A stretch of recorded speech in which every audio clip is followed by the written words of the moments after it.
Meu nome é Jairo Jorge da Silva, a minha profissão é jornalista e eu resido na Rua Luiz de Camões, 121, apartamento 701, bairro Centro Canoas. Eu comecei muito cedo na política. A minha primeira eleição para prefeito foi em 1985. Eu tinha 22 anos, fui o candidato mais jovem do Brasil. Já tive a oportunidade de ser vereador da minha cidade, fui secretário executivo do Ministério da Educação, fui pró-reitor de uma grande universidade, fui secretário municipal de Educação em Sapucaí do Sul e tive a honra de ser eleito 3 vezes prefeito da cidade que eu nasci.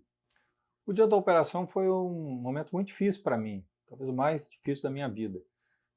Às quintas-feiras eu acordo sempre muito cedo, por volta das 5 horas, porque às 6 horas, 6 e meia, por aí, nós realizamos o Prefeitura na estação, vamos atender a população para ouvir suas demandas. Então, por isso eu já estava praticamente de saída. Mas não é fácil ter a sua casa invadida, né, devassada, mas eu procurei cooperar com o Ministério Público, com os agentes da lei, para que a gente pudesse também entender o que estava acontecendo. Às 8 horas eles saíram e eu fiquei ali tentando entender o que havia acontecido naquele momento.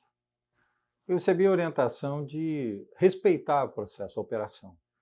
Fiquei em silêncio, recluso na minha casa, e estou fazendo isso até esse momento. Tive acesso, portanto, às informações, através do meu advogado, e procurei estudar, analisar detalhadamente, para poder entender, mas também trazer respostas. Tudo começa com a denúncia de Caixa 2 na campanha eleitoral, e uma denúncia de que eu estaria em Barueri, num almoço, no dia 25 de setembro de 2020, e teria recebido em mãos R$ 150 mil. Veja, no dia 25 de setembro eu tenho uma agenda bastante completa, com várias atividades. Começa com uma live, uma gravação com um deputado do meu partido, o PSD, o Gaúcho da Geral. E já é possível ver nas imagens, estava ali, ó. Eu tenho aqui 35 lives que mostram todas no mesmo local, na minha biblioteca, que é perfeitamente identificável. Pois eu fiz essa live de manhã, às 10 horas. A partir daí, às 13h30, eu estive com o vereador Juliano Marinho, que era candidato a prefeito de Alvorada.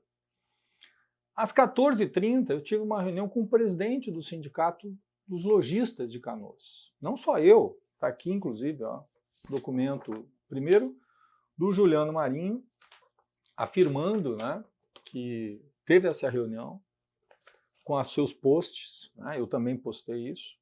Depois o Cindy Lojas está aqui, né, demonstrando que aconteceu essa reunião. Eu também tive um seminário, são pessoas da campanha, mais de 40 pessoas eu reuni para explicar o que eu já tinha feito como prefeito, e aqui está o testemunho dessas pessoas que se reuniram comigo, e tive uma reunião ao final da tarde com o diretor administrativo da Corsan, que está aqui também o testemunho dele, às 18 horas. E à noite uma live, também na minha casa. A minha campanha recebeu 2.200.000, essa foi a nossa arrecadação, integralmente de fundo eleitoral, né, o fundo especial e fundo partidário, e contribuições legais de pessoas físicas. 90% vieram de partidos, 860 mil do Avante, 320 mil no primeiro turno, 540 mil no segundo turno, 1 milhão do PSD, o meu partido, no primeiro turno, e 100 mil do Solidariedade. Portanto, este volume, mais 246 mil de contribuições de pessoas físicas, isso foi o que nós gastamos, foi o suficiente para fazer a nossa campanha. Na medida que o tempo está passando, isso me permite trazer novos documentos.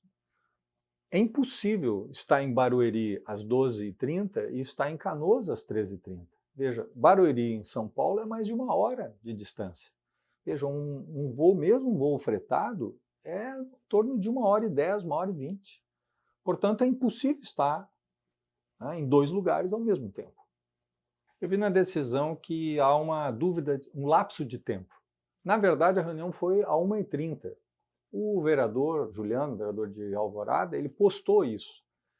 O horário que está ali, das 16h14, é uma repostagem.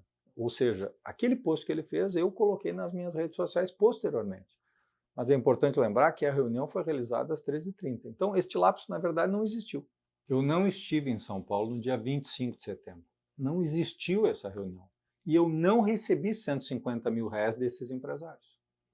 Eu assumi em 1º de janeiro de 2021, no momento mais grave da pandemia, e sem uma empresa de limpeza. Eu não tive outra opção senão fazer o emergencial.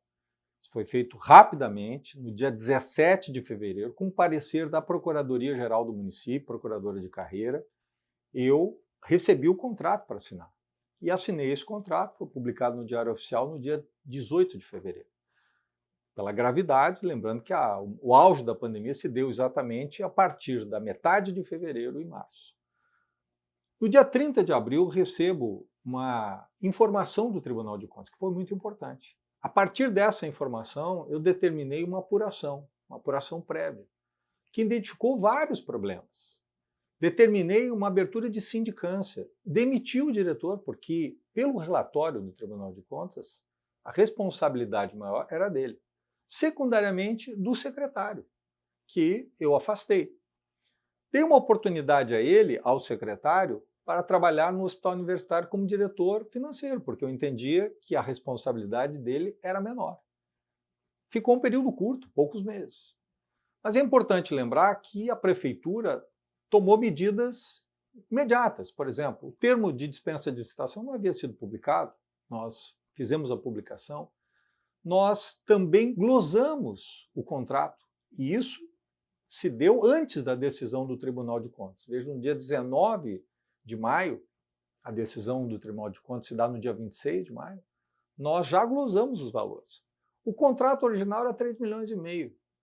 A proposta, que foi suprimida pelo diretor de licitações da empresa, eram 2,5 milhões. 1 milhão, portanto, a menos. Mas o que foi pago para a empresa GSM? Foi pago apenas 2 milhões. 500 mil está retido ainda nas contas da prefeitura. Ou seja, nós pagamos 500 mil a menos daquilo que o Tribunal de Contas determinou. Infelizmente, houve falha nossa. A Procuradoria-Geral do município podia ter evitado, a Controladoria podia ter evitado. Nós falhamos. Agora é importante entender que um prefeito de Canoas, uma cidade grande como Canoas, ele lida com milhões de problemas. E lida com uma estrutura. Eu notei aqui, são 13 secretarias finalísticas. São 5 secretarias-meio, são 5 subprefeituras, são 2 fundações e uma autarquia. Uma vasta estrutura em que o prefeito é a parte final de um longo processo, onde são dezenas de funcionários que analisam. E a parte final, a assinatura, cabe ao prefeito. Quando uma denúncia chega, quando é identificado uma falha como essa que aconteceu, o prefeito tem que agir, o prefeito tem que buscar resolver. Não significa que eu fiz o certo, que eu fiz o correto, mas eu procurei fazer, resolver, agir. E acho que essa é a missão de quem senta na cadeira de prefeito, quem é gestor. Tem que resolver com todas as coisas andando e com todos os problemas que um prefeito ou qualquer gestor tem. Veja, desde o primeiro pagamento, nós já tivemos uma postura bem dura com essa empresa. O contrato é 560 mil, a primeira fatura foi 363 mil. É natural que no dia 12 de abril, quando recebeu, houvesse contrariedade. 10 dias depois se faz comentários, mas comentários talvez porque a prefeitura foi dura. A prefeitura glosou antes do Tribunal de Contas determinar. E é claro que com isso gera contrariedade. Se o valor original do contrato era 3,5 milhões e essa empresa recebeu 2 milhões, é natural que haja contrariedade, adversidade, inclusive a minha pessoa. Eu não tenho relação, eu não as conheço pessoalmente. Eles até trabalharam, tiveram relações, mas não comigo. Não são pessoas que eu lidei, trabalharam, né? Ela, por exemplo, a dona dessa empresa não é das minhas relações. Nem sabia que o marido dela, né, que ela era casada, né, que o marido dela trabalhou na nossa campanha, mas não, nada da minha relação, não, eu nunca conversei com ele, por exemplo. Se passar na rua, eu não sei quem é. Então aqui é importante saber que não havia o conhecimento do vínculo, de que eles tinham relação. Mas, volto a dizer, houve falha. Porque se os técnicos da prefeitura, da procuradoria, da controladoria tivessem olhado, teriam visto lá que estava o nome de fantasia da empresa do Alexandre na GSM. A prefeitura falhou nisso. Mas eu recebi um parecer assinado por uma procuradora de carreira dizendo que tudo estava certo. Eu acho que é exigir demais de mim, ou de qualquer prefeito de uma cidade do tamanho de Canoas, que ele leia detalhe por detalhe, de dezenas e dezenas de licitações que têm milhares e milhares de páginas. É para isso que tem uma estrutura. Que é impossível de o prefeito fazer com que 100 pessoas numa cadeia de comando simplesmente mudem o seu posicionamento, não olhem um processo ou que mudem o seu juízo.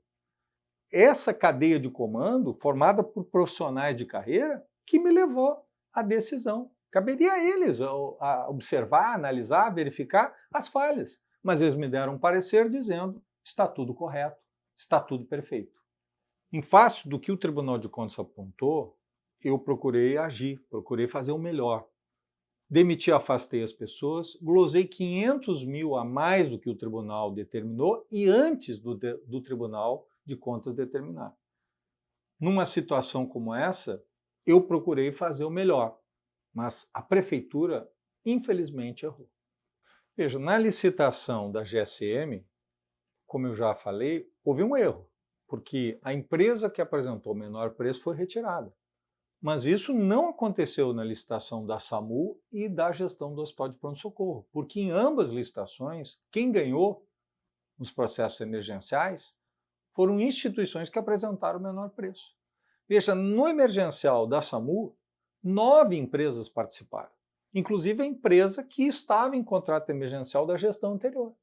E ela ficou em quarto colocado. A diferença entre o primeiro, que teve o menor preço, e o segundo lugar, foi de 0,1%, ou seja, um valor de 3 milhões e 600 mil, que é um valor considerável para 6 meses de contrato, a diferença foi de R$ 5.600. Entre o primeiro e o terceiro lugar, de R$ 9.000. Veja, houve competitividade. O mesmo aconteceu com o Hospital de Pronto-Socorro. Nós tivemos várias instituições que participaram. A diferença entre o primeiro e o segundo lugar, nós estamos falando de cifras onde a prefeitura gastava 10 milhões e 700 mil por mês para esse hospital, e a ACN apresenta um menor valor, de 8 milhões e 200. E a segunda instituição vem com um valor muito próximo, em torno de 8 milhões e 700. Então houve concorrência. Diferente da GSM, a limpeza de próprios, aqui quem teve o menor preço foi o vencedor. Veja, e por que emergencial? No caso da SAMU, foram 4 anos da administração anterior que foram feitos 6 emergenciais. O contrato terminou em fevereiro. SAMU salva vidas, é o que atende as pessoas em acidentes. Não havia solução, tinha que fazer um emergencial. E eu consegui, mesmo em meio da pandemia, em um ano, fazer a licitação definitiva. Se a gente olhar a licitação definitiva, ela gerou uma economia de 15%. Isso daria no total, por mês, de R$ 100 mil de economia na licitação definitiva. Veja, o mesmo caso do Hospital de Pronto-Socorro. Havia uma intervenção, a intervenção da GAMP, definida pela Justiça. E, portanto, ao fim desse processo, nós tivemos que fazer o emergencial. Para quê? Para não fechar as portas do hospital. E a economia entre o que a prefeitura gastava, era a prefeitura que administrava, e o que a instituição que teve o menor preço colocou, era uma economia de 2 milhões e meio por mês. Isso geraria, em 6 meses, uma economia de 15 milhões. Portanto, não há superfaturamento nem na SAMU, nem também no processo da ACN, do Hospital de Pronto-Socorro. 2 processos emergenciais com concorrência e o vencedor o menor preço. Não vejo motivo, sinceramente, para não assinar esses 2 contratos, ontem e hoje. Eu fui eleito pelo voto popular para governar Canoas. Eu hoje não tenho como me defender, não há uma denúncia, não há possibilidade de eu apresentar os fatos, os argumentos, os documentos. Por isso, eu entendo que não é justo que eu fique fora da prefeitura, que eu esteja distante da prefeitura, 1/8 do meu mandato. Tenho e assumo claramente, se ocorreu erros, eu vou responder por eles. Se outras pessoas erraram, vão responder pelos erros. Mas é para isso que nós vamos ter o processo. Eu me curvo às decisões do Tribunal de Justiça. E se porventura tiver responsabilidade, assumirei. Mas, nesse momento, eu quero ter o direito de me defender e o direito de governar.